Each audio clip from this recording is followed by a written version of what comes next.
আসসালামু আলাইকুম। এটি আমার ওয়ান শট এমসিকিউ ম্যারাথন ক্লাসের সপ্তম পর্ব। এই সপ্তম পর্বে আমি এসএসসি কেমিস্ট্রির সপ্তম অধ্যায় অর্থাৎ রাসায়নিক বিক্রিয়া এই অধ্যায়টা নিয়ে আলোচনা করব। বিশেষ করে এই অধ্যায়টার উপর ভিত্তি করে বিগত বছরগুলোতে যে এমসিকিউ প্রশ্নগুলো পরীক্ষায় এসেছে সেই সাথে সামনের বছরগুলোতে এই অধ্যায় থেকে যে এমসিকিউ প্রশ্নগুলো আসতে পারে এগুলো নিয়েই আজকের এই লেকচারে আলোচনা করব।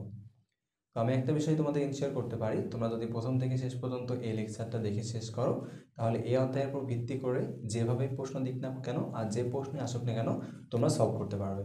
তো আসো আজকের লেকচার শুরু করা যাক। দেখো আমাদের প্রথমে যে প্রশ্নটা দেওয়া আছে, নিচের কোনটি ভৌত পরিবর্তন।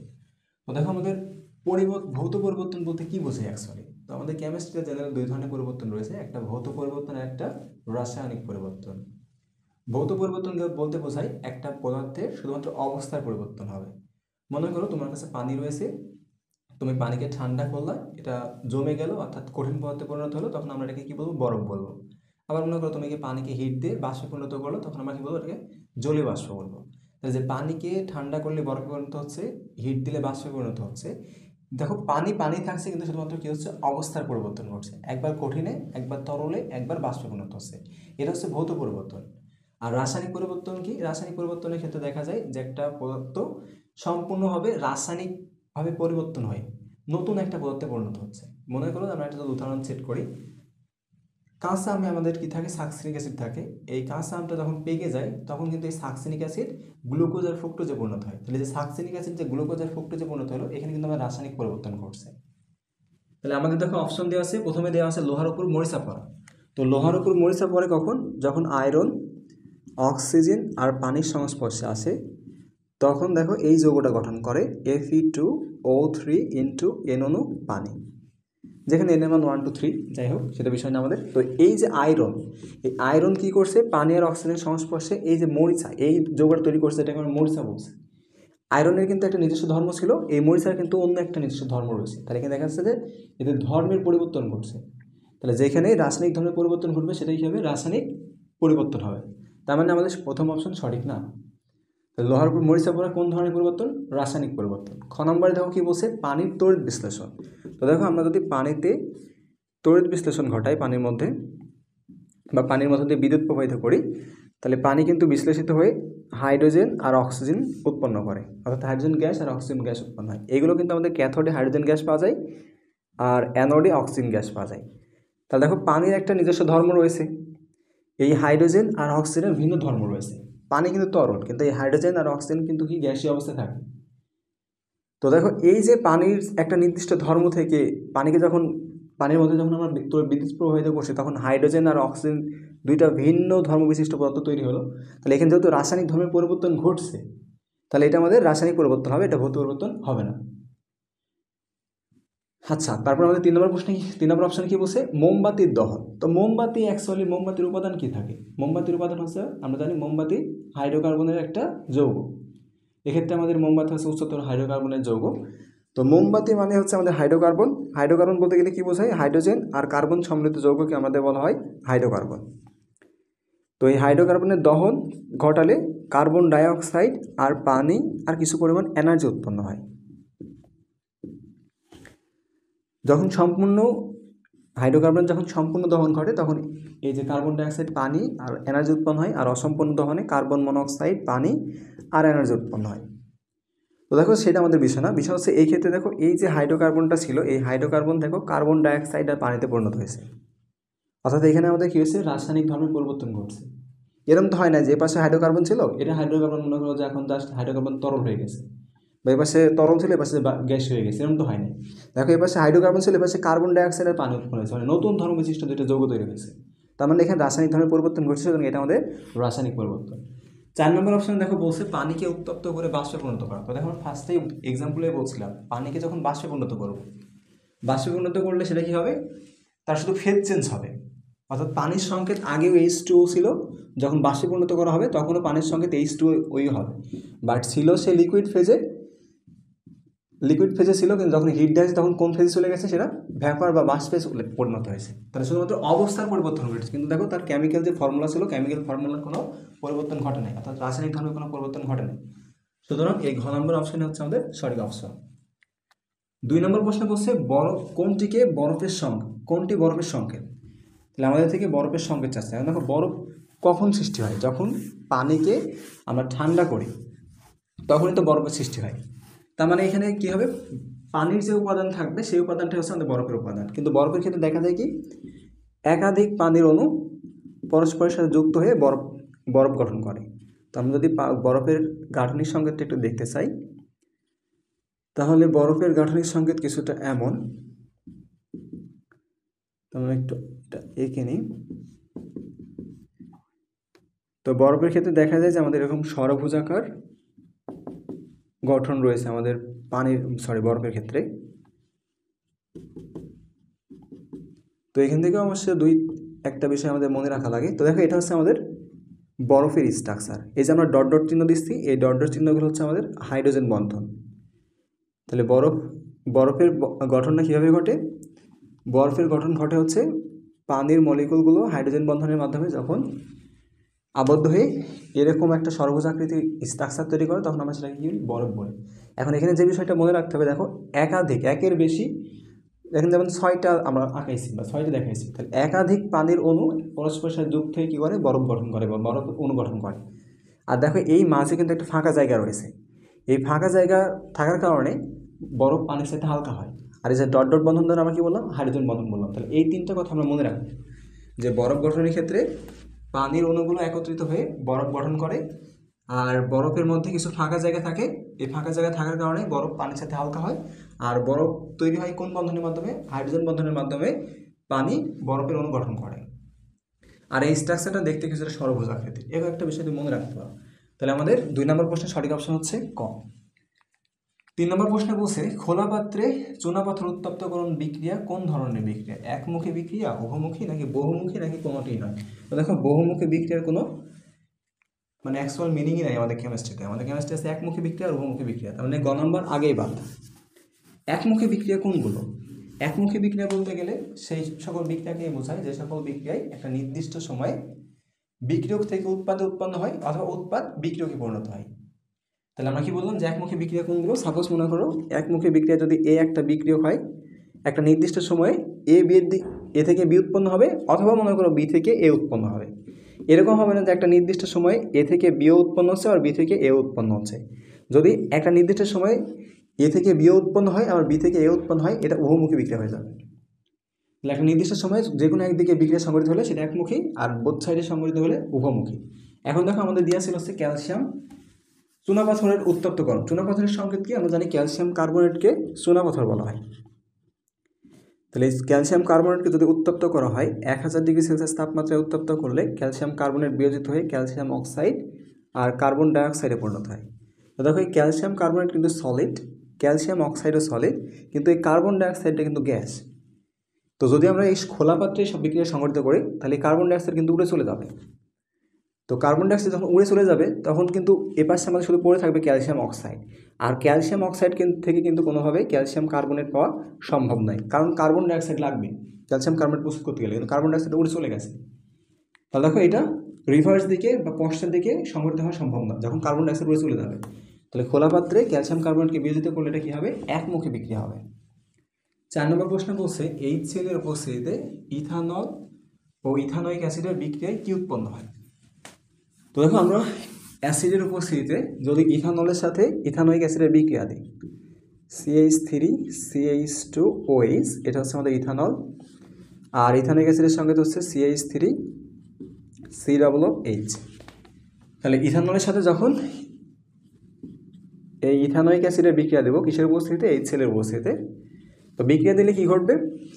এই যে এখান থেকে যে OH রয়েছে এখান থেকে যে হাইড্রোজেনটা রয়েছে এই হাইড্রোজেনটা বের হয়ে যাবে, আর এখানে যে OH ছিল এখান থেকে OHটা বের হয়ে যাবে। তাহলে দেখো যেটা সৃষ্টি হবে CH3COO। তাহলে এখান থেকে কি হাইড্রোজেনটা বের হয়ে গেছে, আর এখান থেকে OH বের হয়ে গেলে বাকি থাকবে কি CH2CH3। তো দেখো এই যে আমাদের যে যৌগটা সৃষ্টি হলো এই যৌগটাকে আমরা কীভাবে এভাবে প্রকাশ করতে পারি? RCOOR, এভাবে প্রকাশ করতে পারো, তাহলে RCOORও প্রকাশ করতে পারো। দেখো এটা কিন্তু আমরা একটা স্টার, RCOOR, এটা হচ্ছে অ্যাস্টারের সঙ্গে বা অ্যাস্টারের সাধারণ ফর্মুলা। যেখানে R দ্বারা আমরা অ্যালকাইল মূলক বোঝাচ্ছি। দেখো এই যে অ্যালকোহলের সাথে যখন আমাদের জৈব অ্যাসিডের বিক্রিয়া ঘটছে তখন কি উৎপন্ন হয়েছে? অ্যাস্টার উৎপন্ন হয়েছে।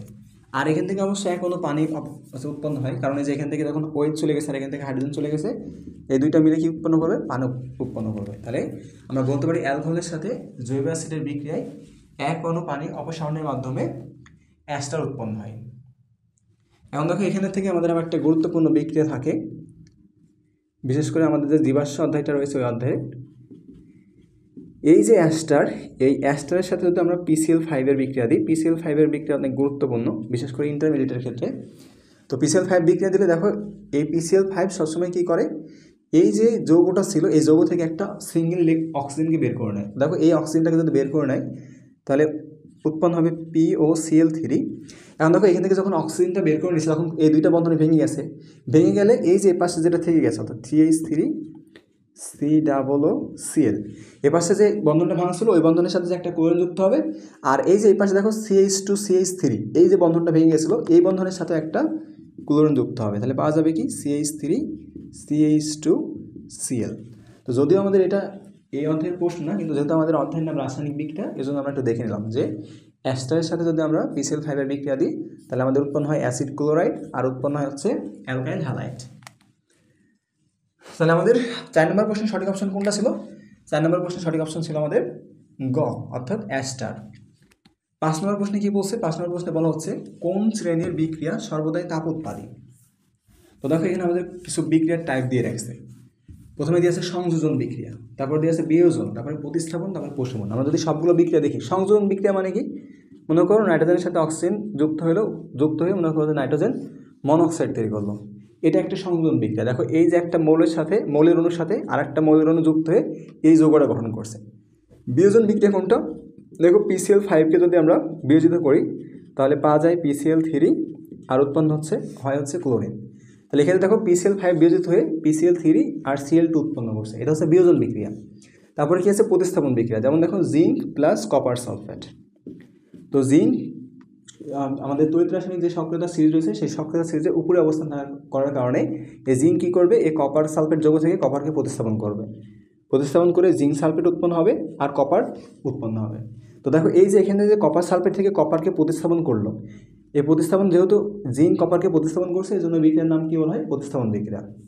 আর এটা হচ্ছে এক প্রতিস্থাপন বিক্রিয়া, কারণ এখানে শুধুমাত্র জিঙ্ক কপারকে অর্থাৎ একটা উপাদানকে প্রতিস্থাপন করছে। 4 নম্বর যেটা আছে ঘ নম্বরে, সেটা হচ্ছে প্রশমন বিক্রিয়া। প্রশমন বিক্রিয়া কি? জেনারেলি ক্ষারের সাথে অ্যাসিডের যে বিক্রিয়াগুলো ঘটে সেগুলোকে আমরা প্রশমন বিক্রিয়া বলি। অর্থাৎ অ্যাসিডের সাথে ক্ষারের যে বিক্রিয়া, সেই বিক্রিয়ায় যখন লবণ আর পানি উৎপন্ন হবে, অ্যাসিড ক্ষারের বিক্রিয়ায় কি উৎপন্ন হয়? লবণ পানি উৎপন্ন হয়। তাহলে অ্যাসিড ক্ষারের বিক্রিয়ায় যে লবণ ও পানি উৎপন্ন হওয়ার বিক্রিয়াটা হচ্ছে আমাদের প্রশমন বিক্রিয়া। তো দেখো আমরা জানি যে সকল অক্সাইড এবং হাইড্রোক্সাইড, সকল ধাতব অক্সাইড এবং হাইড্রোক্সাইড ক্ষারই হয়। তাহলে যেহেতু এই যে সোডিয়ামের সাথে হাইড্রোক্সাইড হচ্ছে সেটা একটা ক্ষার, আর এই ছিল হচ্ছে আমাদের একটা হাইড্রোক্লোরিক অ্যাসিড, এটা একটা অ্যাসিড। তাহলে যে ক্ষারের সাথে অ্যাসিডের বিক্রিয়া দিলে কি উৎপন্ন হচ্ছে? লবণ আর পানি উৎপন্ন হচ্ছে। তাহলে এটা হচ্ছে প্রশমন বিক্রিয়া। এখন এই প্রশমন বিক্রিয়া জেনারেল দেখা যায় যে তীব্র ক্ষার এবং তীব্র অ্যাসিডের প্রশমন বিক্রিয়ায় এই যে পানি যে গঠন হয়, এই পানি গঠনের সময় 57.3 কিলোজুল শক্তি নির্গত হয়। অর্থাৎ প্রশমন বিক্রিয়া হচ্ছে আমাদের একটা তাপ উৎপাদী বিক্রিয়া, যে বিক্রিয়ায় সবসময় কী হয়? 57.3 কিলোজুল শক্তি উৎপন্ন হয়। এই শক্তিটা কখন সৃষ্টি হয়? যখন পানি গঠন হয়, পানি গঠনের সময় এই শক্তিটা উৎপন্ন হয়। তাহলে দেখো প্রশমন বিক্রিয়ায় সর্বদা কী হবে? তাপ উৎপন্ন হবে, বিশেষ করে যখন এটা তীব্র অ্যাসিড এবং তীব্র ক্ষারের বিক্রিয়া হবে। প্রতিস্থাপন বিক্রিয়ার ক্ষেত্রে সর্বদা তাপ উৎপন্ন হইতেও পারে, নাও হইতে পারে। বিয়োজন বিক্রিয়ার ক্ষেত্রে ম্যাক্সিমাম টাইমই তাপ বাইরে থেকে দেওয়া লাগে, তার মানে এটা একটা তাপহারী বিক্রিয়া। আর সংযোজন বিক্রিয়ার ক্ষেত্রে মোস্ট অফ দ্য কেজে এটা তাপ উৎপাদ বিক্রিয়া হয়, কিন্তু এই যে বিক্রিয়াটা এটাকে স্পেসিফিকভাবে মনে রাখবা, এটা হচ্ছে তাপহারী বিক্রিয়া। আমরা কি বললাম? সংযোজন বিক্রিয়া। যেমন দেখো ApCl2, এটার সাথে যদি আমরা ক্লোরিনের বিক্রিয়া দিয়ে উৎপন্ন হয় ApCl3, অথবা মনে করো আমি দিলাম PCl3 এর সাথে বিক্রিয়া দিলাম Cl2 এর, এখান থেকে উৎপন্ন হলো PCl5, অথবা মনে করো আমি দিলাম নাইট্রোজেন প্লাস হচ্ছে হাইড্রোজেন, উৎপন্ন হলো অ্যামোনিয়া। এই বিক্রিয়াগুলো আমাদের সবগুলো কিন্তু তাপ উৎপাদী বিক্রিয়া, এগুলো সংযোজন বিক্রিয়া কিন্তু তাপ উৎপাদী বিক্রিয়া। কিন্তু দেখো এই বিক্রিয়াটা হচ্ছে আমাদের সংযোজন বিক্রিয়া হওয়া সত্ত্বেও এটা তাপহারী বিক্রিয়া। এই বিক্রিয়াটা সংগঠিত করতে গেলে আমাদের 180 কিলোজুল শক্তি বাইরে থেকে দেওয়া লাগে। আর একটা মনে রাখো যে নাইট্রোজেনের সাথে যদি অক্সিজেনের বিক্রিয়া করে নাইট্রোজেন ডাইঅক্সাইড প্রস্তুত করতে হয়, এক্ষেত্রে কিন্তু আমাদের 3000 ডিগ্রি সেলসিয়াস তাপমাত্রা দেওয়া লাগে। তো এটাও একটা সংযোজন বিক্রিয়া, কিন্তু তারপরে এটা কি তাপহারী বিক্রিয়া। আমরা কি বললাম, সংযোজন বিক্রিয়া জেনারেলি তাপ উৎপাদী হয়, কিন্তু কিছু কিছু ক্ষেত্রে দেখা যায় যে সংযোজন বিক্রিয়া হচ্ছে তাপহারী। তাহলে সেক্ষেত্রে আমাদের যেহেতু প্রশ্নে বসছিল কোন শ্রেণীর বিক্রিয়া সর্বদাই তাপ উৎপাদী, তাহলে আমাদের সঠিক অপশন হচ্ছে ঘ, প্রশমন বিক্রিয়া সর্বদাই তাপ উৎপাদী। 6 নম্বর প্রশ্ন হচ্ছে কোনটি তাপ উৎপাদী বিক্রিয়া। তো দেখো প্রথমটা কি বিক্রিয়া, বিয়োজন বিক্রিয়া। সালফার ডাইঅক্সাইড ভেঙে সালফার আর অক্সিজেনে পরিণত হয়েছে। তো আমরা বলছিলাম বিয়োজন বিক্রিয়া মানে তাপ হারে, তাহলে প্রথম অপশন বাদ। খ নম্বরে বলছে দেখো পানিকে বিয়োজিত করে হাইড্রোজেন আর অক্সিজেন উৎপন্ন করা হয়েছে, তাহলে এটাও আমাদের বিয়োজন বিক্রিয়া, এটাও বাদ। গ নম্বরে দেখো নাইট্রোজেন আর অক্সিজেন বিক্রিয়া করে নাইট্রোজেন মনোক্সাইড উৎপন্ন করছে, এটা হইলে হইতে পারে। আর ঘ নম্বরে দেখো কি দিয়ে আছে, সরি ঘ নম্বরটা ছুটে গেছে, ঘ নম্বরে দিয়ে আছে নাইট্রোজেন আর হাইড্রোজেন বিক্রিয়া করে অ্যামোনিয়া প্রস্তুত করছে। তো দেখো এটাও সংযোজন বিক্রিয়া, এটাও সংযোজন বিক্রিয়া, কিন্তু আমরা বলছিলাম কি নাইট্রোজেন আর অক্সিজেনের সংযোজন বিক্রিয়াটা আমরা স্পেসিফিকভাবে মনে রাখবো, কারণ এটা সংযোজন বিক্রিয়া হওয়া সত্ত্বেও এটা কি বিক্রিয়া, তাপহারী বিক্রিয়া। তাহলে আমাদের গ নম্বর অপশন হবে না, অপশন হবে হচ্ছে ঘ নম্বর। এবং দেখা যায় যে নাইট্রোজেন হাইড্রোজেন বিক্রিয়া করে যে অ্যামোনিয়া প্রস্তুত করছে, এই ক্ষেত্রে আমাদের 93 কিলোজুলের মতো শক্তি উৎপন্ন হয়। আমরা কি বললাম যে নাইট্রোজেনের সাথে যখন হাইড্রোজেন বিক্রিয়া করে অ্যামোনিয়া প্রস্তুত করে, তখন এক্ষেত্রে 93 কিলোজুল শক্তি নির্গত হয় বা শক্তি উৎপন্ন হয়। 7 নম্বর প্রশ্নে বলছে ম্যাগনেসিয়াম অক্সাইড প্লাস HCl। তাহলে এখন কিছুক্ষণ আগে বললাম যে সকল অক্সাইড এবং হাইড্রোক্সাইড যখন কি থাকবে, ধাতুর সাথে থাকবে, তখন কী হবে, কী আকারে কেমন আচরণ করবে, ক্ষারের মতো বা ক্ষারকের মতো আচরণ করবে। তো ম্যাগনেসিয়াম অক্সাইড যেহেতু অক্সিজেন ধাতুর সাথে রয়েছে, তাহলে এটা ক্ষারক হবে। তাহলে ক্ষারক এই এইচের সাথে বিক্রিয়া করে উৎপন্ন করছে কি ম্যাগনেসিয়াম ক্লোরাইড, আর উৎপন্ন করছে হচ্ছে পানি।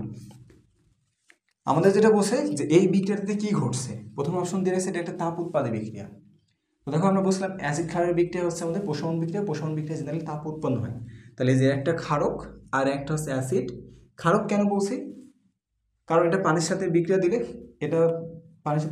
এটা দ্রবীভূত হয় না, অর্থাৎ প্রিসিপিটেশন আকারে থেকে যায়, এই জন্য এটাকে বলে ক্ষারক। আর যেগুলো পানির সাথে বিক্রিয়া দিলে যে সকল যৌগে হাইড্রোক্সাইড থাকবে এবং যারা পানির সাথে বিক্রিয়ায় দ্রবণী হবে, যেমন দেখো সোডিয়াম হাইড্রোক্সাইডকে যদি তুমি পানির সাথে বিক্রিয়া দাও, এই সোডিয়াম হাইড্রোক্সাইড কিন্তু পানির সাথে বিক্রিয়া দিলে এটা সম্পূর্ণরূপে দ্রবীভূত হয়ে যাবে। তাহলে এগুলো হচ্ছে ক্ষারক, আর যেগুলো দ্রবীভূত হবে না সেগুলো হচ্ছে ক্ষার। যদিও আমরা অ্যাসিড ক্ষারের অধ্যায়ে ক্ষারক আর ক্ষার বিষয়ে আরও ক্লিয়ার হব। তো যেটা বলছিলাম যে ক্ষারের সাথে অ্যাসিডের বিক্রিয়া, এটা একটা কি বিক্রিয়া, এটা একটা প্রশমন বিক্রিয়া। প্রশমন বিক্রিয়ায় তাপ উৎপন্ন হয়, সুতরাং প্রথম অপশন সঠিক।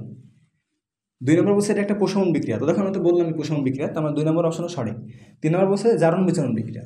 তো দেখো আমাদের এই প্রশমন বিক্রিয়া জারণ বিজারণ বিক্রিয়া হয় না, তাহলে আমাদের 3 নম্বর অপশন সঠিক না। 8 নম্বর প্রশ্নে কি বলছে কোনটি রেডক্স বিক্রিয়া। আচ্ছা 7 নম্বর তাহলে সঠিক অপশন কোনটা হবে, 7 নম্বর সঠিক অপশন হচ্ছে ক নম্বর। 8 নম্বর প্রশ্নে আমাদের কি বলছে কোনটি রেডক্স বিক্রিয়া। আচ্ছা রেডক্স বিক্রিয়া বলতে গেলে কি বুঝি, রেডক্স বিক্রিয়ার বাংলা হচ্ছে জারণ বিজারণ বিক্রিয়া। আর জারণ বিজারণ বিক্রিয়া বলতে পারে কি বোঝায়, যদি কোনো রাসায়নিক বিক্রিয়ায় ইলেকট্রনের আদান প্রদান ঘটে, তাহলে সেই ক্ষেত্রে আমরা ওই বিক্রিয়াকে কি বলি, জারণ বিজারণ বিক্রিয়া। এখন জারণ বিজারণ বিক্রিয়া কোনগুলো, এগুলো তো মনে করো যে আমরা ধরে ধরে বের করবো না, এটা কোনগুলো জারণ বিজারণ বিক্রিয়া দেয় এটা সহজে মনে রাখা যায়। মনে রাখার একটা টেকনিক রয়েছে, তো আমরা ওই টেকনিকের মাধ্যমে কোনগুলো জারণ বিজারণ বিক্রিয়া সেগুলো মনে রাখবো। তো দেখো আমাদের সমাজে একটা কনসেপ্ট এভাবে চালু রয়েছে যে সৎ পাত্রে কন্য দান করো। তাহলে সৎ পাত্রে কন্য দান করো, এখান থেকে মনে করো আমরা একটু মডিফাই করে এভাবে লিখব যে সৎ পাত্রে বিয়ে দাও বা বিয়ে দিব, যে কোনো কিছু বলতে পারো। সৎ পাত্রে বিয়ে দাও, যে সৎ থেকে আমরা মনে রাখবো সংযোজন বিক্রিয়া, সংযোজন। পাত্রে থেকে আমরা মনে রাখবো প্রতিস্থাপন বিক্রিয়া, প্রতিস্থাপন। বিয়ে থেকে মনে রাখবো হচ্ছে বিয়োজন বিক্রিয়া, আর এই যে দ থেকে মনে রাখবো আমরা দহন বিক্রিয়া। তো দেখো এই যে 4টা বিক্রিয়া রয়েছে, এই 4টা বিক্রিয়া জেনারেলি আমাদের জারণ বিজারণ বিক্রিয়া সংগঠন করে বা জারণ বিজারণ বিক্রিয়া দিয়ে থাকে। তাহলে দেখো আমাদের প্রথমে অপশন দিয়েছে প্রশমন। প্রশমন কিন্তু আমাদের এই 4টার মধ্যে নাই, তাহলে প্রশমন বাদ। তারপর দিয়েছে সমানুকরণ, 4টার মধ্যে নেই, বাদ। পলিমাকরণ 4টার মধ্যে নেই, বাদ। দহন কিন্তু দেখো আমাদের 4টার মধ্যে আছে, তাহলে এই দহন হচ্ছে আমাদের জারণ বিজারণ বিক্রিয়া। এখন এটা একটু হিন্টস আকারে মনে রাখতে পারো যে সৎ পাত্রে বিয়ে দাও, এটা কীভাবে মনে রাখবো, যেটা জারণ বিজারণ বিক্রিয়া।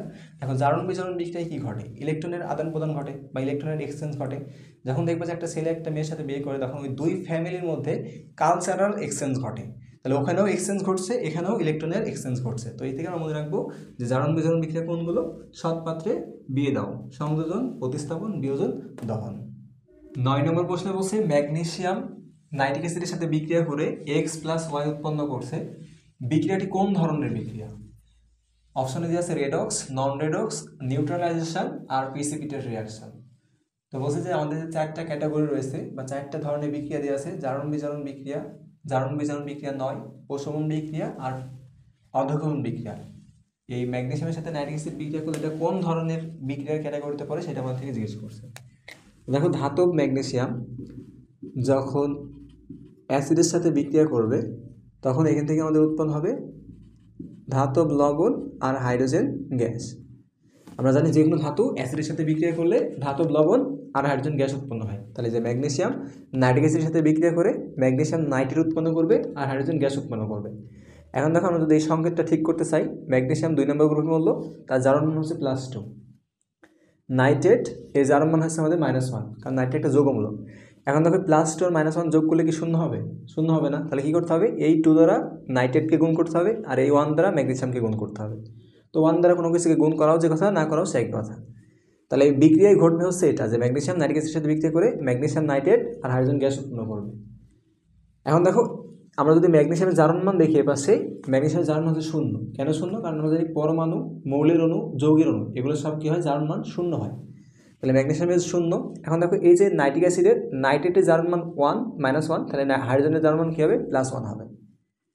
তাহলে এক্ষেত্রে দেখা যাচ্ছে ডান পাশে আমাদের যে ম্যাগনেসিয়াম রয়েছে, এই ম্যাগনেসিয়ামের জারণ মান কিন্তু আবার +2। কেন +2? কারণ নাইট্রেটের -1 দুইটা রয়েছে, তাহলে এটা হবে হচ্ছে -2 আর ম্যাগনেসিয়াম হবে +2। তাহলে দেখো বাম পাশে ম্যাগনেসিয়াম ছিল 0, ডান পাশে হয়ে গেছে ম্যাগনেসিয়াম 2+। তাহলে 0 থেকে 2+ হয়েছে, তার মানে কি এখানে ইলেকট্রন ত্যাগ করছে না গ্রহণ করছে? ইলেকট্রন ত্যাগ করছে। তাহলে এখানে জারণ ঘটছে। আবার দেখো এই যে হাইড্রোজেন ছিল হচ্ছে প্লাস, কিন্তু এই যে পাশে যে হাইড্রোজেন গ্যাস উৎপন্ন হয়েছে, এই হাইড্রোজেন গ্যাসের জারণ মান হচ্ছে 0, কারণ হাইড্রোজেন গ্যাসের একটা মৌলের অণু, আর মৌলের অণুর জারণ মান কী হয়? 0 হয়। তাহলে +1 থেকে আমাদের উৎপন্ন হয়েছে শুধু হাইড্রোজেনে। তাহলে দেখো এখানে কী করছে? ইলেকট্রনের গ্রহণ করছে, ইলেকট্রন গ্রহণ করে হাইড্রোজেন গ্যাসে পরিণত হয়েছে। তাহলে এক্ষেত্রে বিজারণ ঘটছে আর উপরে জারণ ঘটছে। তাহলে যেহেতু এই বিক্রিয়ায় ইলেকট্রনের আদান প্রদান ঘটছে, সুতরাং আমরা বলতে এই বিক্রিয়ায় জারণ বিজারণ ঘটছে। তাহলে আমাদের সঠিক অপশন হচ্ছে ক। 10 নম্বর প্রশ্নে বলছে কোনটি বিজারক? বিজারক কারা? যারা ইলেকট্রন ত্যাগ করতে পারে তারা হচ্ছে বিজারক। মনে রাখবে এভাবে, বিজারক শুরু হয় ব দিয়ে, আবার বড়লোক শুরু হয় ব দিয়ে। বতে বড়লোক, বতে বিজারক। বড়লোক কী করে? বড়লোক দান করে। তাহলে বিজারক কী করবে? ইলেকট্রন দান করবে। দেখো আয়রন 3+। আয়রন 3+ মানে কি? 3টা অলরেডি ইলেকট্রন দান করছে। আমরা জানি আয়রনের জারণ যোজন হয় হচ্ছে 2 আর 3, তার মানে সে সর্বোচ্চ 3টা ইলেকট্রন দান ত্যাগ করতে পারে। তো অলরেডি 3টা ইলেকট্রন ত্যাগ করছে, আর তো ত্যাগ করতে পারবে না, তাহলে এটা আমাদের বিজারক হবে না। তারপরে দিয়েছে কপার 2+। দেখো কপার 2+, কপারের জারণ মান 1, যোজন হচ্ছে 1 আর 2 হয়, তার মানে সে 2টা সর্বোচ্চ ত্যাগ করতে পারবে, সে 2টাই ত্যাগ করে রাখছে, তাহলে এও আর ত্যাগ করতে পারবে না। তারপর দিয়েছে জিঙ্ক 2+। দেখো জিঙ্ক জেনারেলি 2টা ইলেকট্রন ত্যাগ করতে পারে, তার যোজন হচ্ছে 2, তো সে 2টা ইলেকট্রন ত্যাগ করে বসে আছে, তাহলে সেও আর ইলেকট্রন ত্যাগ করতে পারবে না, এও বিজারক হবে না। লাস্টে রয়েছে আমাদের পিবি অর্থাৎ লেড। দেখো লেড আমাদের কত নম্বর গ্রুপ হলো? 14 নম্বর গ্রুপ হলো। আমরা বলছিলাম গ্রুপ সম্পর্কগুলো আমাদের কেমিস্ট্রিতে অবশ্যই জানা থাকা লাগবে। 14 নম্বর গ্রুপের মূল্যে জারণ মান হয়ে আছে 2, 4। তাহলে লেড 2+ হইতে পারে, আবার লেড 4+ হইতে পারে। সে 2টা ইলেকট্রন ত্যাগ করতে পারে, 4টা ইলেকট্রন ত্যাগ করতে পারে, কিন্তু এখন আমাদের অপশন দিয়ে আছে 2টা ইলেকট্রন, মানে লেড 2+। সে চাইলে কিন্তু আরও কী করতে পারে? আরও 2টা ইলেকট্রন ত্যাগ করতে পারে। তো যেহেতু লেড আরও 2টা ইলেকট্রন ত্যাগ করতে পারে, সুতরাং লেড হচ্ছে আমাদের বিজারক। তাহলে 10 নম্বর অপশনের 10 নম্বর প্রশ্নের সঠিক অপশন হচ্ছে ঘ। 11 নম্বর প্রশ্ন বলছে নিচের কোন আয়নটির জারণ ও বিজারণ উভয় সম্ভব? তা দেখো জারণ বিজারণ উভয় সম্ভব মানে কি? সে চাইলে ইলেকট্রন গ্রহণও করতে পারে, আবার ইলেকট্রন ত্যাগও করতে পারে। সোডিয়াম প্লাস, এ দেখো একটা ইলেকট্রন ত্যাগ করতে পারে, এ অলরেডি একটা ইলেকট্রন ত্যাগ করছে, তাহলে এ কিন্তু আর ইলেকট্রন ত্যাগ করতে পারবে না, শুধু ইলেকট্রন গ্রহণ করতে পারবে। ক্লোরিন মাইনাস, সে একটা ইলেকট্রন গ্রহণ করতে পারে, একটা ইলেকট্রন গ্রহণ করছে, সে যেহেতু Cl2-, সুতরাং এ যে একটা ইলেকট্রন গ্রহণ করতে পারতো, অলরেডি একটা ইলেকট্রন গ্রহণ করছে, এখন চাইলে কী করতে পারে? ওই ইলেকট্রনটা ছেড়ে দিতে পারে, ছেড়ে দিয়ে ক্লোরিনে পরিণত হতে পারে, কিন্তু এ কিন্তু আর ইলেকট্রন গ্রহণ করতে পারবে না। তারপর রয়েছে কি Fe2+। এখন দেখো এই Fe2+ চাইলে কিন্তু ইলেকট্রন গ্রহণও করতে পারে, 2টা ইলেকট্রন গ্রহণ করে মনে করো Fe-তে পরিণত হতে পারে, আবার একটা ইলেকট্রন ত্যাগ করে Fe3+-এ পরিণত হতে পারে। এই 2+ কাছে কিন্তু দুইটা অপশন রয়েছে, অর্থাৎ সে জারণও ঘটাইতে পারে, সে চাইলে বিজারণও ঘটাইতে পারে, অর্থাৎ সে ইলেকট্রন ত্যাগও করতে পারে, গ্রহণও করতে পারে। তাহলে আমাদের সঠিক অপশন হবে হচ্ছে গ। 12 নম্বর প্রশ্ন করছে জিঙ্ক অক্সাইড প্লাস কার্বন বিক্রিয়া করে উৎপন্ন করছে জিঙ্ক প্লাস কার্বন মনোক্সাইড, বিক্রিয়ায় কোনটি জারক? তো জারক কারা? বিজারক আমরা কীভাবে মনে রাখলাম? বিজারক বড়লোক কী করে? দান করে। তার মানে বিজারক যারা তারা ইলেকট্রন দান করবে। তাহলে জারক কী করবে? বিজারক যদি দান করে জারক গ্রহণ করবে। তো জারক হচ্ছে তারাই যারা ইলেকট্রন গ্রহণ করবে। দেখো জিঙ্ক অক্সাইডের সাথে আমাদের যখন কার্বনের বিক্রিয়া দেওয়া হয়েছে, এখান থেকে কী উৎপন্ন হবে? জিঙ্ক প্লাস কার্বন মনোক্সাইড উৎপন্ন হয়েছে। এখন দেখো আমাদের ডান পাশে যেগুলো আছে উৎপাদ, এই উৎপাদ আমাদের জারক বিজারকের কনসেপ্টে আসে না। তাহলে ডান পাশে এগুলো বাদ দিয়ে দাও, জিঙ্ক কার্বন মনোক্সাইড আগেই বাদ। এরপর কী থাকছে? জিঙ্ক অক্সাইড থাকছে আর কার্বন থাকছে। এবার দেখো কার্বন এটা হচ্ছে কিন্তু পরমাণু, কার্বন পরমাণু জারণ কিন্তু শূন্য হয়, কিন্তু যখন এই যে কার্বন মনোক্সাইড গঠন হয়েছে, কার্বন মনোক্সাইডের মধ্যে এই কার্বনের আর অক্সিজেনের মধ্যে অক্সিজেন কিন্তু বেশি তুলনাত্মক, আর অক্সিজেন জেনারেলি কী শো করে? -2 শো করে। তাহলে কার্বনের কী হবে? এই যোগে +2। দেখো কার্বন ছিল 0, কার্বন হয়ে গেছে +2। তাহলে এক্ষেত্রে দেখা যাচ্ছে কার্বন 2 ইলেকট্রন ত্যাগ করছে। তাহলে কার্বন যেহেতু 2 ইলেকট্রন ত্যাগ করছে, সুতরাং কার্বনের জারণ ঘটছে। আর যার জারণ ঘটে সে জেনারেলি কী হয়? বিজারক হয়। তার মানে কার্বন হবে না। বাকি থাকলো কি? Zinc oxide. এই জিঙ্ক অক্সাইডে তুমি যদি জিঙ্কের জারণ মান দেখো, এই ক্ষেত্রে কিন্তু জিঙ্কের জারণ মান হচ্ছে +2। আর ডান পাশে যদি দেখো, ডান পাশে দেখো শুধু জিঙ্ক রয়েছে। এই জিঙ্কের জারণ মান, জিঙ্ক যেহেতু একটা মৌল, মৌলের জারণ মান সবসময় কী হয়? শূন্য হয়, বা পরমাণু বলতে পারো পরমাণুর জারণ মান শূন্য হয়। তাহলে জিঙ্ক 2+ থেকে হয়ে গেছে কি? জিঙ্ক 0। তাহলে দেখো এ কিন্তু 2টা ইলেকট্রন গ্রহণ করছে। তাহলে এই যেহেতু ইলেকট্রন গ্রহণ করছে, সুতরাং এর কী ঘটছে? এর বিজারণ ঘটছে। কার বিজারণ ঘটে? জারকের বিজারণ ঘটে। তাহলে আমি বলতে পারি এই জিঙ্ক অক্সাইড যৌগের বিজারণ ঘটছে, অর্থাৎ এই জিঙ্ক অক্সাইডটা হচ্ছে আমাদের এই যৌগের ক্ষেত্রে জারকের ভূমিকা পালন করছে। আচ্ছা, এরপরে আমরা যদি 13 নম্বর প্রশ্নে দেখি, নিচের কোনটি জারক পদার্থ? দেওয়া আছে oxygen, hydrogen sulphide, carbon monoxide. তো অক্সিজেন হচ্ছে আমাদের জারক পদার্থ। জারক পদার্থগুলো মনে রাখবা। কোনগুলো জারক পদার্থ? Oxygen, fluorine, chlorine, bromine, iodine, hydrogen peroxide, তারপরে KMnO4, potassium permanganate, K2, Cr2O7, এগুলো হচ্ছে আমাদের জারক পদার্থ। এগুলো একটু কষ্ট করে মনে রাখো। 14 নম্বর প্রশ্ন বলছে H2S2O7 এর নাম কি? এটা হচ্ছে বলা হয় অলিয়াম। বলছে অলিয়ামে সালফারের জারণ সংখ্যা কত? তো জারণ সংখ্যা আমাদের বের করতে বলছে। তাহলে দেখো জারণ সংখ্যা আমরা কীভাবে বের করি? আমাদের দেওয়া আছে H2S2O7। তাহলে এই ক্ষেত্রে আমাদের বের করতে বলছে সালফারের জারণ সংখ্যা। তাহলে যার জারণ সংখ্যা বের করতে বলে তার জারণ সংখ্যা আমরা x ধরে নিব। তাহলে ধরি সালফারের জারণ সংখ্যা বা জারণ মান যাই বলো না কেন, জারণ মান হচ্ছে x। তাহলে এখন দেখো হাইড্রোজেন যখনই অক্সিজেনের সাথে থাকে তখন হাইড্রোজেন +1 শো করে। তাহলে হাইড্রোজেন +1, হাইড্রোজেন আছে কয়টা? 2টা। প্লাস সালফারের জারণ মান কত? আমরা ধরে নিচ্ছি x, আর সালফার আছে কয়টা? 2টা। প্লাস অক্সিজেন -2, অক্সিজেন আছে কয়টা? 7টা। এখন দেখো এটা একটা যৌগ ছিল, যৌগের জারণ মান কী হয়? 0 হয়। তাহলে দিলাম 0। তাহলে কত হবে? 2 + 2x - 14 = 0। হিসাব করলে 2x - 12 = 0। তাহলে x = কত আসে? 6 আসে, বা চাইলে +6ও লিখতে পারো। তাহলে এই অলিয়ামে আমাদের সালফারের জারণ মান কত? +6। তাহলে সঠিক অপশন গ। 15 নম্বর প্রশ্ন বলছে ক্রায়োলাইটে ফ্লোরিনের জারণ মান কত? আমাদের ফার্স্টে ক্রায়োলাইটের সংকেত জানা লাগবে। ক্রায়োলাইটের সংকেত কি? Na3Al এটাকে বলে ক্রায়োলাইট। এখন দেখো সোডিয়াম অ্যালুমিনিয়াম দুইটাই ধাতু। তাহলে সোডিয়াম 1 নম্বর গ্রুপের মূল্য, তার জারণ মান +1, আছে হচ্ছে 3টা। আর ফ্লোরিনেটটা আমাদের বের করতে হবে। তাহলে ফ্লোরিনেটটা আমরা জানি না, ধরলাম যে ফ্লোরিনের জারণ মান হচ্ছে x। অ্যালুমিনিয়াম 3য় নম্বর গ্রুপের মূল্য, তার আউটার ছেড়ে 3য় নম্বর গ্রুপের মূল্যের জারণ মান হয় +3 যেহেতু ধাতু, আর আছে হচ্ছে 1টা। প্লাস ফ্লোরিনেটটা আমরা জানি না, ফ্লোরিন আছে 6টা। যেহেতু সোডিয়াম ক্রায়োলাইট একটা যৌগ ছিল, যৌগের জারণ মান 0। তাহলে 3 + 3 + 6x = 0। তো দেখো এখান থেকে লেখা যায় 6x = -6, x = কত আসে? -1। তাহলে দেখা গেল ক্রায়োলাইট যৌগে ফ্লোরিনের জারণ মান হচ্ছে -1, সঠিক অপশন খ। 16 নম্বর প্রশ্ন বলছে পারঅক্সাইডে অক্সিজেনের জারণ মান কত? তো দেখো আমাদের অক্সিজেন 3 ধরনের জারণ মান শো করে। যেমন দেখো একটা সাধারণ অক্সিজেন, ম্যাগনেসিয়াম অক্সাইড বলো বা ক্যালসিয়াম অক্সাইড বলো বা সোডিয়াম অক্সাইড বলো, এগুলো হচ্ছে অক্সিজেনের সাধারণ যৌগ। কিন্তু যখন আমাদের পার অক্সাইড গঠন হয়, যেমন H2O2, R2O2 অথবা K2O2, এই ক্ষেত্রে আবার আরেকটা ভিন্ন জারণ প্রদর্শন করে। আবার যখন সুপার অক্সাইড তৈরি করে, যে NO2, KO2, এই ক্ষেত্রে আরেকটা জারণ শো করে। তো জেনারেলি সাধারণ ক্ষেত্রে অক্সিজেন দেখা যাচ্ছে -2। এই যে পার অক্সাইড যৌগের ক্ষেত্রে দেখো, পার অক্সাইড যৌগের জন্য আমরা বের করি, H2O2 রয়েছে, আমরা ধরলাম অক্সিজেনের জারণ মান X, তাহলে হাইড্রোজেন যেহেতু অক্সিজেনের সাথে আছে +1 শো করবে, আছে 2টা, অক্সিজেনেরটা আমরা ধরে নিচ্ছি X, অক্সিজেন আছে 2টা, যেহেতু একটা যৌগ ছিল তার জারণ মান 0, তাহলে লেখা যায় 2 + 2x = 0। তাহলে দেখো X এর মান আসবে কিন্তু আমাদের -1। তাহলে পার অক্সাইড যৌগে অক্সিজেন কি দেখায়? -1 জারণ মান প্রদর্শন করে। আর যদি সুপার অক্সাইডে দেখি, সুপার অক্সাইডের ক্ষেত্রে দেখো আমাদের অক্সিজেনের জারণ মান শো করা হচ্ছে -1/2। কীভাবে? তো দেখো আমরা ধরলাম অক্সিজেনের জারণ হচ্ছে X, তাহলে সোডিয়াম ধাতু একটা রয়েছে, তাহলে +1 × হচ্ছে 1, প্লাস অক্সিজেনেরটা জানি না X, গুণন 2 = 0, তাহলে 2x = -1, তাহলে x = কত আসবে? -1/2। তাহলে সুপার অক্সাইড যৌগে অক্সিজেনের জারণ মান হচ্ছে -1/2।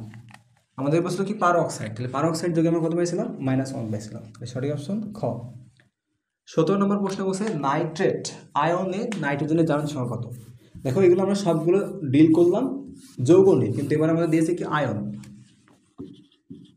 তো এই যে নাইট্রেট মাইনাস, তাহলে এই মাইনাস থাকা দ্বারা আমরা কী বোঝাচ্ছি?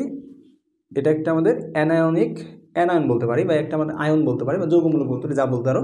তো এটা যৌগ না, এটা হচ্ছে কি যৌগমূলক বা আয়ন, অ্যানায়ন বা বলতে পারো আয়ন। আচ্ছা, তো আমাদের এখানে বলছে নাইট্রোজেনের জারণ মান কত, ধরলাম X। তো দেখো নাইট্রোজেন X আছে হচ্ছে একটা, প্লাস অক্সিজেন কত? -2, আছে হচ্ছে কত? 3টা, = এবার কি শূন্য বসাবো? দেখো আমরা বলছিলাম যৌগের ক্ষেত্রে জারণ মান 0 হয়, কিন্তু এটা আয়ন, আয়নের ক্ষেত্রে যৌগ জারণ মান যা আছে তাই বসাই দেবো। এখানে -1 ছিল, -1 বসাই দিলাম। তাহলে দেখো x - 6 আসে হচ্ছে -1, তাহলে x = কত আসে? +5 আসে।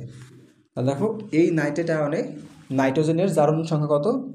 জারণ সংখ্যা হচ্ছে +5। 18 নম্বর প্রশ্ন বলছে ক্যালসিয়াম এর সাথে ক্লোরিন বিক্রিয়া করে ক্যালসিয়াম ক্লোরাইড প্রস্তুত হচ্ছে, বিক্রিয়ায় কোনটি জারিত হয়েছে?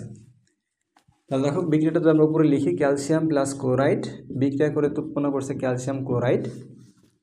বলছে কোনটির জারিত হয়েছে? কে জারিত হয়? বিজারক অন্যকে বিজারিত করে নিজে জারিত হয়। তাহলে আমার দেখতে হবে বিজারক কোনটা। বিজারক কারা? যারা ইলেকট্রন ত্যাগ করে। কারা ইলেকট্রন ত্যাগ করে? জেনারেলি বিজারক ইলেকট্রন ত্যাগ করে। তো বিজারক চেনার একটা সহজ উপায় হচ্ছে, দেখবা যে যার জারণ মান বেড়ে যাচ্ছে সেই হচ্ছে বিজারক। জারণ মান বেড়ে যাওয়া মানে কি? সে ইলেকট্রন ত্যাগ করছে। দেখো ক্যালসিয়াম এপাশে ছিল 0, এপাশে যদি আমরা হিসাব করি, ক্লোরিন যেহেতু আমাদের পজিশনের ডান দিকে রয়েছে, তাহলে এ বেশি তড়িৎ ঋণাত্মক, এ মাইনাস শো করবে, তাহলে -1, ক্লোরিন আছে 2টা, তাহলে -2, তাহলে ক্যালসিয়াম কত হবে? +2। তাহলে ক্যালসিয়াম ছিল হচ্ছে 0, কিন্তু ডান পাশে ক্যালসিয়ামের জারণ মান কত? +2। দেখো জারণ মান বেড়ে গেছে, তার মানে বলতে পারি ক্যালসিয়াম 2টা ইলেকট্রন ত্যাগ করে ক্যালসিয়াম 2+ পূর্ণ দিচ্ছে। তো যেহেতু ক্যালসিয়াম 2টা ইলেকট্রন ত্যাগ করছে, সুতরাং ক্যালসিয়াম কী হবে? বিজারক। বিজারক কী হয়? বিজারক কী করে? অন্যকে বিজারিত করে আর নিজে জারিত হয়। তো বলছে বিক্রিয়ায় কোনটি জারিত হয়েছে? তো যেহেতু আমাদের ক্যালসিয়াম বের করে নিয়েছি, আরগুলো টেস্ট করার প্রয়োজন নেই।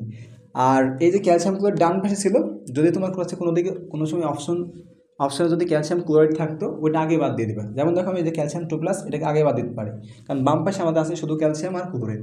আবার দেখো ক্লোরিন মাইনাস হয়েছে, এটাকে আগে বাদ দিয়ে দিবা। এই দুইটা নিয়ে ডিল করবা। তাহলে দেখলাম আমাদের ক্যালসিয়াম 2টি ইলেকট্রন ত্যাগ করছে, তাহলে ক্যালসিয়াম হচ্ছে বিজারক। আর বিজারক কী হয়? অন্যকে জারিত করে আর নিজে জারিত হয়। সঠিক অপশন খ। 19 নম্বর প্রশ্নে বলছে potassium hydroxide plus nitric acid বিক্রিয়া করে উৎপন্ন করছে পটাশিয়াম নাইট্রেট আর পানি। এই বিক্রিয়ায় দর্শক আয়ন কোনগুলো? তো দেখো দর্শক আয়ন বলতে আমরা কি বলছি? যে সকল আয়ন বিক্রিয়ায় অংশগ্রহণ করে না তাদেরকে দর্শক আয়ন বলা হয়। তাহলে আমরা যদি পটাশিয়াম হাইড্রোক্সাইডের সাথে নাইট্রিক অ্যাসিডের বিক্রিয়া দিই, তাহলে বিক্রিয়া আমরা কি পাবো? পাওয়া যাবে হচ্ছে পটাশিয়াম নাইট্রেট আর পানি। তো দেখো এই যৌগে যে পটাশিয়াম নাইট্রেটটা পাওয়া যাচ্ছে, এটা কিন্তু আয়ন আকারে থাকে, অর্থাৎ এটা নিজেদের মধ্যে বিক্রিয়া না করে পটাশিয়াম প্লাস আর নাইট্রেট মাইনাস আকারে থাকে। তাহলে এখানে শুধুমাত্র উৎপন্ন হয় কি? এই বিক্রিয়ায় উৎপন্ন হয়েছে পানি। তো দেখো পানি উৎপন্ন করতে গেলে কি লাগে? হাইড্রোজেন প্লাস লাগে আর হাইড্রোক্সাইড মাইনাস লাগে। তাহলে এই বিক্রিয়ায় শুধুমাত্র এই দুইটা আয়নই বিক্রিয়ায় অংশগ্রহণ করছে। কিন্তু যদি পটাশিয়াম প্লাস আর নাইট্রেট মাইনাস এই দুইটা কিন্তু বিক্রিয়া ঘটায় নাই, এটা জাস্ট পানিতে প্লাস আর মাইনাস আকারে থেকে যায়। তাহলে দেখো এইটা বিক্রিয়ায় অংশগ্রহণ করছে, তাহলে এই দুইটা বিক্রিয়ক আমাদের দর্শক আয়ন হবে না। তাহলে দর্শক আয়ন হবে কোনটা? যে দুইটা বিক্রিয়ায় অংশগ্রহণ করে নাই, এই যে পটাশিয়াম আর নাইট্রেট এটা বিক্রিয়ায় অংশগ্রহণ করে নাই, শুধুমাত্র কি আয়ন আকারে দ্রবণে রয়ে গেছে। সুতরাং এই পটাশিয়াম আর নাইট্রেট হচ্ছে আমাদের দর্শক আয়ন। তাহলে 19 নম্বরের সঠিক অপশন হচ্ছে গ। 20 নম্বর প্রশ্ন বলছে কোনটি নন রেডক্স বিক্রিয়া। তো দেখো আমরা বলছিলাম যে জারণ বিজারণ বিক্রিয়া কোনগুলো সেগুলো মনে রাখলেই কোনগুলো জারণ বিজারণ বিক্রিয়া নয় সেগুলো বলা যাবে। জারণ বিজারণ বিক্রিয়া আমরা মনে রাখছিলাম সৎপাত্রে বিয়ে দেওয়া, অর্থাৎ সংযোজন, প্রতিস্থাপন, বিয়োজন আর দহন। দেখো প্রথম বিক্রিয়াটা আমাদের কি বিক্রিয়া? প্রতিস্থাপন বিক্রিয়া, জিঙ্ক হাইড্রোজেনকে প্রতিস্থাপন করছে। প্রতিস্থাপন বিক্রিয়া জারণ বিজারণ বিক্রিয়া, তার মানে প্রথম অপশন হবে না। খ নম্বরে বসে ফেরাস ক্লোরাইডের সাথে বিক্রিয়া করে ফেরিক ক্লোরাইড উৎপন্ন করছে। তো দেখো এটা সংযোজন বিক্রিয়া, সংযোজন বিক্রিয়া দহন বিক্রিয়া, তাহলে এটাও হবে না। আমাদের চাইছে কি নন রেডক্স, অর্থাৎ জারণ বিজারণ নয় কোনটা সেটা চাইছে। সংযোজন বিক্রিয়া আমার যেহেতু জারণ বিজারণ বিক্রিয়া, সুতরাং এটা অপশন হবে না। গ নম্বরে বসে দেখো ম্যাগনেসিয়ামের সাথে অক্সিজেন বিক্রিয়া করে ম্যাগনেসিয়াম অক্সাইড উৎপন্ন করছে। তো কোনো কিছুর সাথে অক্সিজেন বিক্রিয়া করা মানে কি? দহন বিক্রিয়া। আর দহন বিক্রিয়া আমাদের কি হয়? জারণ বিজারণ বিক্রিয়া হয়, তাহলে এটাও হবে না। ঘ নম্বরে আমাদের বলছে কি সোডিয়াম ক্লোরাইড সিলভার নাইট্রেটের সাথে বিক্রিয়া করে সিলভার ক্লোরাইড আর সোডিয়াম নাইট্রেট উৎপন্ন করছে। তো দেখো এটা হচ্ছে অর্ধগোপন বিক্রিয়া। এটা কিন্তু আমাদের ওই চারটা অপশনের মধ্যে নাই, সংযোজন, প্রতিস্থাপন, বিয়োজন আর দহন, এই চারটার মধ্যে নাই। সুতরাং এটাই আমাদের নন রেডক্স বা নন জারণ বিজারণ বিক্রিয়া, বা বলতে পারো জারণ বিজারণ বিক্রিয়া নয়। 21 নম্বর প্রশ্ন বলছে দেখো আমাদের ওই অ্যাস্টারটা দিয়ে রাখছে, অ্যাস্টারের সাথে পানির বিক্রিয়ায় উৎপন্ন হয়েছে কি? জৈব অ্যাসিড আর অ্যালকোহল। তো বলছে বিক্রিয়াটি কেমন? উভয়মুখী, পানি যোজন নাকি আদ্র বিশ্লেষণ? বহুপদী প্রশ্ন। দেখো দুই দিকে তীর চিহ্ন দেওয়া আছে, দুই দিকে তীর চিহ্ন থাকা দ্বারা কি বোঝায়? বিক্রিয়াটা একটা নির্দিষ্ট সময়ে বিক্রিয়ক থেকে উৎপাদে উৎপন্ন হয়, আবার উৎপাদ থেকে বিক্রিয়কে পরিণত হয়, অর্থাৎ বিক্রিয়াটা সামনের দিকেও ঘটে আবার একই সাথে পশ্চাৎ দিকেও ঘটে। তাহলে এটা একটা উভয়মুখী বিক্রিয়া, প্রথম অপশন সঠিক। দ্বিতীয় অপশন বলছে পানি যোজন বিক্রিয়া। তো দেখো পানি যোজন বিক্রিয়া জেনারেলি কি হয়? যেমন মনে করো কপার সালফেট এর সাথে 5 অণু পানি যুক্ত হয়ে উৎপন্ন হয় হচ্ছে কপার সালফেট ইন্টু 5 অণু পানি, যেটাকে আমরা ব্লু ভিট্রিয়ল বলে থাকি বা সবুজ ভিট্রিয়ল বলে থাকি। তো দেখো এটা হচ্ছে পানি যোজন বিক্রিয়া। আয়নিক যৌগের সাথে পানি সরাসরি সংযুক্ত হয়ে এরকম কেলাস গঠন করে, এগুলোকে কেলাস বিক্রিয়া বলা হয় বা পানি যোজন বিক্রিয়া বলা হয়। দেখো এখানে কিন্তু পানি ডিরেক্ট কোনোটার সাথে যুক্ত হয় নাই, তাহলে পানি যোজন বিক্রিয়া হবে না। লাস্টে কি বলছে? আদ্র বিশ্লেষণ। আদ্র বিশ্লেষণ বিক্রিয়ায় পানি বিক্রিয়ক হিসেবে কাজ করে। যেমন দেখো আয়রন, এই আয়রনের সাথে যদি পানির বিক্রিয়া ঘটানো হয় তাহলে উৎপন্ন হয় ফেরাস হাইড্রোক্সাইড। তো দেখো এটা কিন্তু আমাদের পানি যোজন বিক্রিয়া, এটা আদ্র বিশ্লেষণ বিক্রিয়া, কারণ কি এখানে পানি নিজেই বিক্রিয়ক হিসেবে কাজ করছে। দেখো এখানেও পানি বিক্রিয়ক হিসেবে কাজ করছে, এর পানির হাইড্রোজেন চলে গেছে অ্যাসিডের সাথে আর হাইড্রোক্সাইড চলে গেছে এই অ্যালকোহলের সাথে। তাহলে আমাদের 3 নম্বর অপশন সঠিক, যেহেতু পানি এখানে বিক্রিয়ক হিসেবে কাজ করছে। 22 নম্বর প্রশ্ন বলছে hydrogen sulphide plus sulphur dioxide দুইটা যুক্ত হয়ে উৎপন্ন করছে পানি আর সালফার। বলছে বিক্রিয়ায় কি ঘটেছে? তো দেখো আমরা যদি বিক্রিয়াটাকে এই পেজে লিখি, হাইড্রোজেন সালফাইডের সাথে সালফার ডাইঅক্সাইডের বিক্রিয়ায় উৎপন্ন হয়েছে পানি আর সালফার। দেখো আমাদের সালফারের যদি আমরা জারণ মান দেখি, এই ক্ষেত্রে হাইড্রোজেনের সাথে সালফার রয়েছে, সালফার অধিক তড়িৎ ঋণাত্মক, তাহলে হাইড্রোজেন যদি +1 হয়, হাইড্রোজেন আছে 2টা, তাহলে +2, সালফার হবে -2। আর এক্ষেত্রে অক্সিজেন বেশি তড়িৎ ঋণাত্মক, তাহলে অক্সিজেন -2, অক্সিজেন আছে 2টা, তাহলে -4, সালফার হবে +4। তাহলে দেখো একটা এই যে প্রথম হাইড্রোজেন সালফাইডে সালফার 2- অবস্থায় ছিল, কিন্তু এই সালফার ডান পাশে কত? যেহেতু পরমাণু তাহলে 0, তাহলে যে -2 থেকে 0 হয়েছে, তাহলে এখানে কি হয়েছে? ইলেকট্রনের ট্যাগ করছে। তাহলে যেহেতু হাইড্রোজেন সালফাইড যোগে সালফার ইলেকট্রন ত্যাগ করছে, সুতরাং হাইড্রোজেন সালফাইডটা আমরা কি বলতে পারি? এটা জারক নাকি বিজারক? ইলেকট্রন ত্যাগ করছে, তাহলে বিজারক। তাহলে আমাদের প্রথম অপশন কি বলছিল? সালফার ডাইঅক্সাইড বিজারক।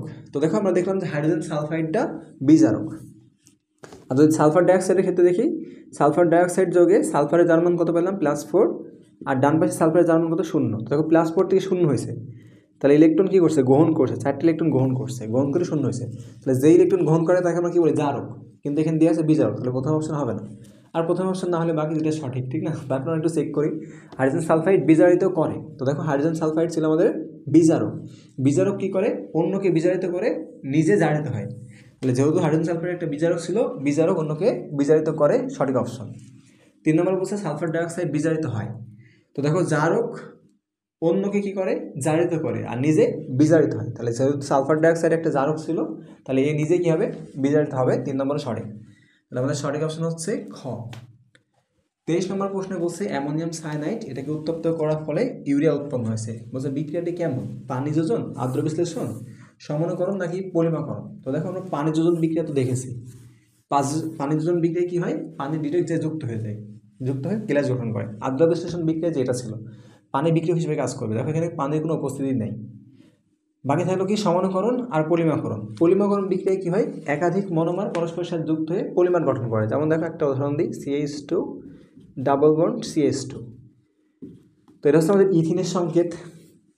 তো N সংখ্যক ইথিন উচ্চ চাপ আর উচ্চ তাপে উৎপন্ন করে CH2, যে দ্বিবন্ধন ভেঙে যায় উৎপন্ন হয় CH2 সিঙ্গেল বন্ড ইন্টু হচ্ছে N। অর্থাৎ N সংখ্যক ইথিনের মনোমার উচ্চ চাপ ও তাপে এই পলিমার গঠন করে, ইথিনের পলিমার গঠন করে। তাহলে এই ইথিন থেকে আমাদের উৎপন্ন হয় কি, পলিথিন। তাহলে দেখো এটা হচ্ছে আমাদের পলিমাকরণ বিক্রিয়া, যেখানে একাধিক মনোমার পরস্পরের সাথে যুক্ত হয়ে একটা বৃহদাকার অণু গঠন করে, যেটাকে আমরা কি বলি, পলিমাকরণ বিক্রিয়া। তাহলে মনোমার থেকে যখন পলিমার তৈরি হবে তখন আমরা সেটা কি বলবো, পলিমাকরণ বিক্রিয়া বলবো। তাহলে পলিমাকরণ বিক্রিয়াও নয়, তাহলে আমাদের বাদ থাকলো কি, সমানুকরণ বিক্রিয়া। তাহলে এটা হচ্ছে সমানুকরণ বিক্রিয়া। সমানুকরণ বিক্রিয়া কোনগুলো, যে সকল বিক্রিয়ার আণবিক সংকেত একই থাকে কিন্তু গাঠনিক সংকেত ভিন্নতা হয়। এই গাঠনিক সংকেত ভিন্নতার কারণে আমাদের এই সমানুকরণ বিক্রিয়াগুলো সৃষ্টি হয়। তো দেখো এই পাশেও নাইট্রোজেন আছে নাইট্রোজেন আছে 2টা, হাইড্রোজেন আছে 4টা, আর কার্বন 1টা, অক্সিজেন 1টা। এই পাশে দেখো নাইট্রোজেন 2 পাশে 2টা, আর হাইড্রোজেন 2 4টা, কার্বন 1টা, অক্সিজেন 1টা। তাহলে আণবিক সংকেত সেম কিন্তু স্ট্রাকচারগত পরিবর্তন বা গাঠনিক পরিবর্তনের কারণে এই বিক্রিয়াটার নাম কি আসবে, যখন আণবিক সংকেত সেম থাকে গাঠনিক সংকেত পরিবর্তন হয় সেটাকে আমরা কি বিক্রিয়া বলি, সমানুকরণ বিক্রিয়া বলি। তাহলে সঠিক অপশন গ। 24 নম্বর প্রশ্ন বলছে মৌমাছি কামড় দিলে ক্ষত স্থানে কোনটি দিতে হয়। মৌমাছি কামড় দিলে, মৌমাছি যে কামড় দিলে সেখানে মনে করো যে মৌমাছি অ্যাকচুয়ালি আমাদের ফর্মিক অ্যাসিড আমাদের শরীরে প্রবেশ করায়। তা দেখো এই অ্যাসিডকে প্রশমিত করতে কি লাগে, ক্ষার লাগে। তাহলে অ্যাসিডের সাথে ক্ষার দিতে হয়। তাহলে ক্ষার হিসেবে আমরা কোনটা ইউজ করি, কোলিসন ইউজ করি বা ক্যালসিয়াম অক্সাইড ইউজ করি। তাহলে সঠিক অপশন হচ্ছে খ।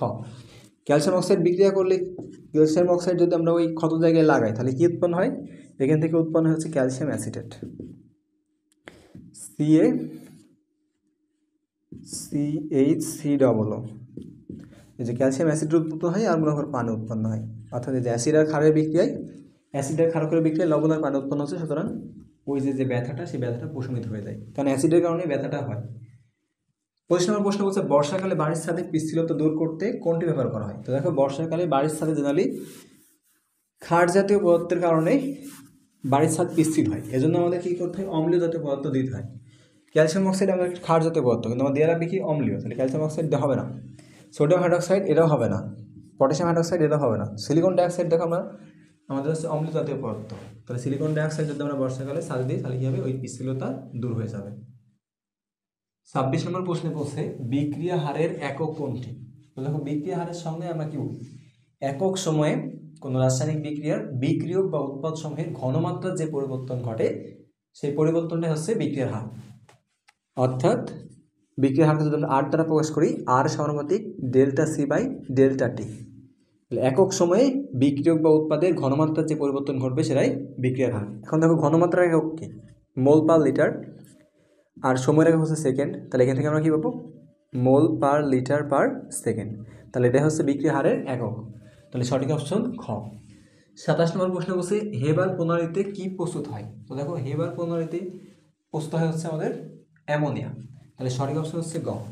অ্যান্ড বাকি যে অপশনগুলো দেওয়া আছে সালফ্রিক অ্যাসিড, এই সালফ্রিক অ্যাসিড উৎপন্ন হয় স্পর্শ পদ্ধতিতে, নাইট্রিক অ্যাসিড উৎপন্ন হয় অসওয়ার পদ্ধতিতে, আর হেবার তো বললাম যে অ্যামোনিয়া প্রস্তুত হয় হেবার পদ্ধতিতে, আর লাস্টে ইউরিয়া প্রস্তুত হয় কীভাবে, অ্যামোনিয়াম সায়ানাইডকে উত্তপ্ত করলে ইউরিয়া পাওয়া যায়।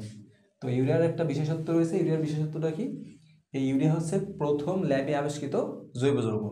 বিজ্ঞানী ফ্রেডরিক ভোলার অ্যামোনিয়াম সায়ানাইডকে উত্তপ্ত করতে গিয়ে এই ইউরিয়া প্রস্তুত করে, এই জন্য বিজ্ঞানী ফ্রেডরিক ভোলারকে জৈব যৌগের জনক বলা হয়। 28 নম্বর প্রশ্ন করছে কোনটি রাসায়নিক সাম্য অবস্থা নির্দেশ করে। তো আমাদের এখানে যদিও এক হারাই গেছে, প্রথম অপশনে দেওয়া আছে, দেখো আমাদের একটা চিত্র দেওয়া আছে যেখানে দেখা যাচ্ছে ওয়াই অক্ষ বরাবর দেওয়া আছে মোল পার লিটার, আর এক্স অক্ষ বরাবর দেওয়া আছে সময় বা সেকেন্ড। মোল পার লিটার দ্বারা কী হচ্ছে ঘনমাত্রা, তাহলে ওয়াই অক্ষ বরাবর দেওয়া আছে ঘনমাত্রা আর এক্স অক্ষ বরাবর দেওয়া আছে সময়। তার মানে ঘনমাত্রা বনাম সময়ের লেখচিত্র আমাদের দিয়ে রাখছে। এখন দেখো আমাদের রাসায়নিক সাম্যাবস্থা কখন দূষিত হয়, যখন কোনো রাসায়নিক বিক্রিয়ায় সময়ের সাথে সাথে বিক্রিয়ক এবং উৎপাদের ঘনমাত্রার কোনো পরিবর্তন না ঘটে, অর্থাৎ ঘনমাত্রা আনচেঞ্জ থাকে। সময়ের পরিবর্তন ঘটবে কিন্তু ঘনমাত্রা কোনো পরিবর্তন ঘটবে না, সেটা বিক্রিয়কের হোক বা উৎপাদের হোক। যদি এরকম কন্ডিশন হয় তাহলে তখন আমরা কি বলবো, ওই সময় ওই বিক্রিয়াটা রাসায়নিক সাম্যাবস্থা প্রাপ্ত হয়েছে। তাহলে আমরা কি বললাম, যদি সময়ের সাথে কোনো রাসায়নিক বিক্রিয়ার বিক্রিয়ক বা উৎপাদের ঘনমাত্রা অপরিবর্তিত থাকে, তাহলে সেই সময়ে ওই রাসায়নিক বিক্রিয়া সাম্যাবস্থায় উপনীত হয়। তাহলে প্রথম যে অপশনটা দেওয়া আছে এখানে দেখো, বিক্রিয়কের ক্ষেত্রে উপরের যে দাগটা, এই উপরের দাগটা বোঝা যাচ্ছে বিক্রিয়কের ঘনমাত্রা, আর নিচের যে নিচ থেকে যে দাগটা উপর দিয়ে ঘটে গেছে এটা বোঝায় উৎপাদের ঘনমাত্রা। দেখো বোঝা যাচ্ছে বিক্রিয়কের ঘনমাত্রাটা প্রথমে বেশি ছিল, এবার আস্তে আস্তে কমতে কমতে একটা সময় পর সরলরেখা হয়ে গেছে। আবার উৎপাদের ক্ষেত্রে দেখা যাচ্ছে উৎপাদের ঘনমাত্রাটা বাড়তে বাড়তে একটা নির্দিষ্ট সময় পর আনচেঞ্জ অবস্থায় রয়েছে, অর্থাৎ সরলরেখার মতো করে চলে গেছে। তাহলে দেখো আমরা যদি একটা সময় টি বিবেচনা করি, আমরা বলতে পারি টি সময় পর এই বিক্রিয়ক এবং উৎপাদ উভয়ের ঘনমাত্রা আনচেঞ্জ অবস্থায় রয়েছে। তাহলে আমরা বলতে পারি টি সময় পর এই বিক্রিয়াটা রাসায়নিক সাম্যাবস্থা পরিণত হয়েছে। সেমভাবে দ্বিতীয় চিত্রে দেখো, বিক্রিয়কের ঘনমাত্রা কমতে কমতে সরলরেখা প্রাপ্ত হয়েছে, আবার উৎপাদের ঘনমাত্রাটা বাড়তে বাড়তে সরলরেখা প্রাপ্ত হয়েছে। তার মানে যে একটা নির্দিষ্ট সময় পরে দেখো এই ক্ষেত্রে আমাদের কি হচ্ছে না, ঘনমাত্রা কোনো পরিবর্তন হচ্ছে না, ঘনমাত্রা আনচেঞ্জড অবস্থায় রয়ে গেছে। অর্থাৎ সময় অতিক্রম হচ্ছে কিন্তু ঘনমাত্রা কোনো আপ ডাউন কিছুই ঘটছে না। তাহলে এই ক্ষেত্রে আমাদের বলতে পারি যে টি সময় পর বিক্রিয়াটা সাম্যাবস্থা পরিণত হয়েছে। আর 3 নম্বর যে অপশনটা দেওয়া আছে দেখো, এক্ষেত্রে আমাদের বিক্রিয়কের ঘনমাত্রা কমতে কমতে সরলরেখা হয়ে গেছে, আবার উৎপাদের ঘনমাত্রাটা সরলরেখা হয়ে একসাথে মিলে গেছে। তাহলে এটা তো অবশ্যই আমাদের সাম্যাবস্থা হবে। তাহলে 3 নম্বরটা হচ্ছে আমাদের রাসায়নিক সাম্যাবস্থা পরিণত হয়েছে। তাহলে 1, 2, 3 নম্বরটা কখন রাসায়নিক সাম্যাবস্থা অর্জন হয়েছে, এই যে টি সময় পর। তাহলে 1, 2, 3 তিনটে হচ্ছে আমাদের 3টা গ্রাফ দ্বারাই কি বোঝানো হয়েছে, রাসায়নিক সাম্যাবস্থা একটা নির্দিষ্ট সময় পর বিক্রিয়াগুলো রাসায়নিক সাম্যাবস্থা পরিণত হয়েছে, এটা বোঝানো হয়েছে। তাহলে আমাদের সঠিক অপশন হবে হচ্ছে ঘ। 29 নম্বর বলছে নিচের কোনটিতে চাপের প্রভাব নেই। তো আমরা জানি যে গ্যাসীয় পদার্থের ক্ষেত্রে চাপের প্রভাব থাকে, কঠিন এবং তরলের ক্ষেত্রে চাপের কোনো প্রভাব থাকে না। আর গ্যাসীয় পদার্থের ক্ষেত্রে দেখতে হয় যে রাসায়নিক বিক্রিয়ার ক্ষেত্রে বিশেষ করে বিক্রিয়ক বা উৎপাদের যে পাশে মোল সংখ্যা বেশি থাকবে ওই বেশি মোল সংখ্যার অঞ্চল থেকে কম মোল সংখ্যার অঞ্চলের দিকে বিক্রিয়াটা ধাবিত হবে। তো দেখো প্রথম যে অপশনটা দিয়ে আছে, নাইট্রোজেন 3 অণু হাইড্রোজেনের সাথে বিক্রিয়া করে 2 অণু অ্যামোনিয়া উৎপন্ন করছে। তাহলে বাম পাশে মোল সংখ্যা কত হবে, দেখো বাম পাশে মোল সংখ্যা আছে 4 মোল। বিক্রিয়াটা যদি আমরা একটু লিখি, নাইট্রোজেন প্লাস হাইড্রোজেন বিক্রিয়া করছে অ্যামোনিয়া, দেখো সবগুলোই গ্যাসীয় অবস্থায় রয়েছে। তাহলে নাইট্রোজেন ছিল 1 মোল, হাইড্রোজেন আছে 3 মোল। তাহলে বাম পাশে মোল সংখ্যা কত, বাম পাশে টোটাল মোল সংখ্যা হচ্ছে 4 মোল। আর ডান পাশে মোল সংখ্যা কত, ডান পাশে মোল সংখ্যা দিয়ে আছে 2 মোল। তো দেখো বাম পাশে মোল সংখ্যা বেশি আর ডান পাশে কম, তাহলে চাপ দিলে কী হবে, বিক্রিয়া বাম দিক থেকে ডান দিকে চলে যাবে, অর্থাৎ বিক্রিয়ক থেকে উৎপাদ বাড়তে শুরু করবে। তাহলে এটাতে চাপের প্রভাব রয়েছে, তাহলে এটা অপশন হবে না। আমাদের শেষে চাপের প্রভাব নেই কোনটিতে। খ নম্বরে বলছে দেখো, ডাইনাইট্রোজেন টেট্রাঅক্সাইড এটা বিয়োজিত হয়ে আমাদের উৎপন্ন হয়েছে নাইট্রোজেন ডাইঅক্সাইড। এপাশে 1 মোল, এপাশে 2 মোল। তাহলে যেহেতু দুই পাশে মোল সংখ্যা সমান না, তাহলে এক্ষেত্রেও চাপের প্রভাব রয়েছে। এখানে চাপ দিলে কী হবে, উৎপাদ থেকে বিক্রিয়কের দিকে চলে আসবে, অর্থাৎ ডান থেকে বাম দিকে আসবে। এক্ষেত্রে উৎপাদের পরিমাণ কম থাকবে আর বিক্রিয়কের পরিমাণ বাড়তে থাকবে। 3 নম্বরে যেটা দেওয়া আছে গ নম্বরে, PCl5 বিয়োজিত হয়ে ফসফরাস ট্রাইক্লোরাইড আর ক্লোরিন উৎপন্ন করছে। তো দেখো এই পাশে মোল সংখ্যা আছে 2 মোল আর এপাশে হচ্ছে 1 মোল। এটা তো যদি আমি চাপ প্রয়োগ করে বিক্রিয়া কোন দিকে আসবে, এই ডান দিক থেকে বাম দিকে চলে আসবে। তাহলে এক্ষেত্রে চাপের প্রভাব রয়েছে, তাহলে এটাও হবে না। ঘ নম্বরে দেওয়া আছে দেখো, কার্বন মনোক্সাইড পানির সাথে বিক্রিয়া করে উৎপন্ন করছে কার্বন ডাইঅক্সাইড আর হাইড্রোজেন। দেখো এই পাশে মোল সংখ্যা কত, 2। কার্বন মনোক্সাইডের 1 মোল, পানির 1 মোল। আর ডান পাশে মোল সংখ্যা কত, ডান পাশে দেখো মোল সংখ্যা আছে 2। তাহলে দেখো দুই পাশে মোল সংখ্যা সমান, দুই পাশে মোল সংখ্যা সমান হলে কী হবে, চাপ প্রয়োগ করলে এই বিক্রিয়ার কোনো দিকে শিফট করবে না, বামেও যাবে না ডানেও যাবে না। তাহলে এই বিক্রিয়ার ক্ষেত্রে আমাদের চাপের কোনো প্রভাব নেই। তাহলে আমাদের সঠিক অপশন হচ্ছে ঘ। তো দেখো আজকে যে 29টা এমসিকিউ আমরা আলোচনা করছি, এই 29টা এমসিকিউ জেনারেলি আমাদের বিভিন্ন পরীক্ষায় আসে এবং আসতে পারে। তো এইগুলো যদি তুমি ভালোভাবে আয়ত্ত নিতে পারো, তো আশা করা যায় তোমাদের এই অধ্যায় থেকে আর কোনো এমসিকিউ প্রবলেম হওয়ার কথা না। তো আজকে এই পর্যন্তই, আল্লাহ হাফেজ।